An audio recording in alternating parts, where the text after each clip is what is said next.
Welcome back to another tips and tricks video from Building on a Budget Models. I'm Thomas. Today we're going to be looking at how to make custom decals.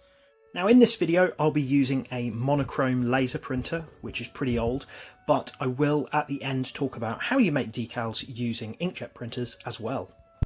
Now one of my upcoming builds is the BMW Z8, and I want to base it on the car driven by Pierce Brosnan's James Bond in the film The World Is Not Enough. So here I'm looking at some reference images on Google to find out what the number plate is. Now after this I then look for a website where you can design custom number plates. Now you'll find that there's lots of these, and I'm sure that if you're looking for a particular nationality you'd be able to find one of those as well. Have a look through to find which one is the best. Now I chose this one here mainly because it has quite a lot of variation. You can see I typed in the number plate and there you are, we've got the white front plate, and if we scroll down you'll also see the yellow rear plate. Now there are also options up here to change the font style or to change the size. For instance here, some cars, for instance like Land Rovers, might have some sort of different size rear number plates. So these are all very useful. Now the other reason why you may need to print out a new decal is if you've accidentally ruined one of the ones from the kit, as you may have seen me do when I was building the Alpine A110 the other day. I damaged the rear number plate decal and I had to throw it away.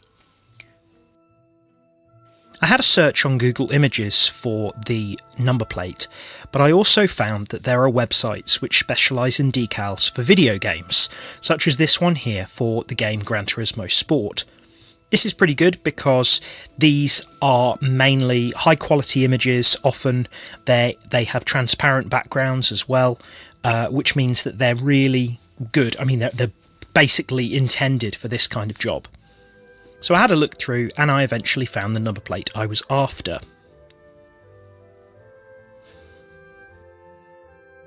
When it comes to editing the pictures, there are lots of different types of software which you may want to use, things like Photoshop. However, I'm using Microsoft Publisher because it's readily available and you can use it without losing image quality, as you can see here. I carefully measured the size of the decals in centimetres and millimetres. Alternatively, you could measure the space where you plan to put the decals on the model. The front and rear was slightly different, so that's also important to bear in mind. I also changed the size of the page to A5, as by printing on A5 I can save on decal paper. I went to Format Picture, and it's also important to make sure that lock aspect ratio isn't ticked, so that you can independently adjust the width and height. So as I said before, these are in centimetres, so I do 0.4 centimetres tall and 1.7 centimetres wide. They can then be freely moved around. It's important not to put the decals too close to one another, as that will make it harder to cut out. Copy and paste at least 2 of each decal, as it's quite possible that you may damage one, and so it's a bit of an insurance policy to make sure that you have more than you need. Test print them on plain paper first to make sure that you're happy with the colour levels. As you can see here, these got slightly better, and then I finally printed it on the decal paper. These are done on laser printer paper, which means they don't need to be clear coated. If you're printing on inkjet, such as this paper here, then after printing you'll need to give a couple of coats of clear coat. 2 or 3 light coats from a can clear coat such as this Rust-Oleum one will be fine, and then they should go down fine. If you don't clear coat inkjet decal paper, then the ink will run when you put them into water. Laser printer decals don't have this problem.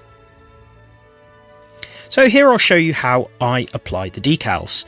So firstly, unlike decals that you'll get with a kit, they're all on one continuous piece of decal paper. So you'll need to cut them out as close as possible.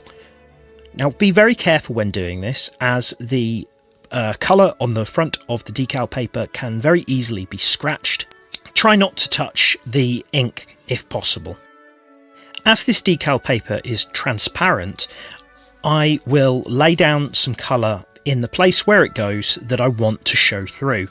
In this case, I want the numbers and letters on the number plate to be silver.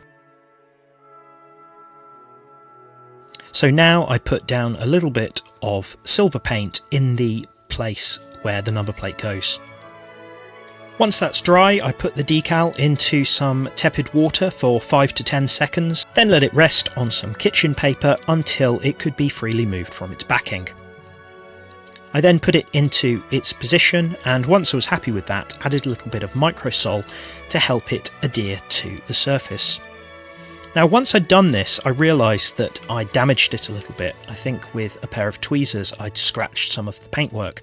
So I decided to remove this one and use the backup that I'd printed as well. So there you are, always print at least 2 of each decal. After about 24 hours, I'll put down a little bit of clear coat over this to protect it.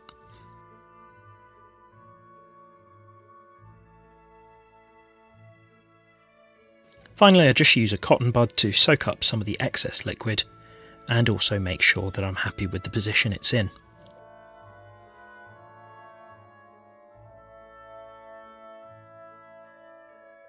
So there we have it. That's how I create custom decal number plates for my models. This skill can be used for lots of different applications, and I think you'll get pretty good results. Please let me know what you think in the comments. Please do like, share and subscribe and hit the bell icon, and I'll see you soon.